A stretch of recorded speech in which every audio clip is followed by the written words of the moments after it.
Alisin natin ang ugali na mabait lang tayo sa isang tao kapag may kailangan, pero sinisiraan naman kapag wala ng pakinabang. Minsan kasi, may mga tao lang talaga na lalapit lang kapag may kailangan. Pero kapag tapos na, bigla ka nang hindi kilala. Worse, sila pa ang unang naninira sa'yo sa iba. Lahat tayo may pinagdaanan sa mga taong ganyan.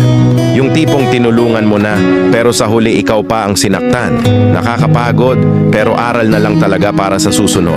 Mas magaan sa pakiramdam yung totoo ka sa lahat ng oras, hindi lang kapag may kailangan.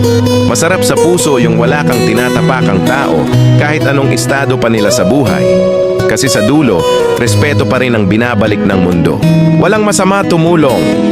Pero piliin din natin ang mga taong hindi lang marunong tumanggap, kundi marunong ding tumanaw ng utang na loob. Hindi yung kapag nakuha na nila gusto nila, bigla ka ng ghosted. Parang promo lang na expired na. Wala ka ng halaga. Kung ayaw natin ng ganitong trato sa atin, huwag din nating gawin sa iba. Kasi ang ugali, bumabalik din sa'yo. Kaya piliin maging mabuti kahit walang kapalit.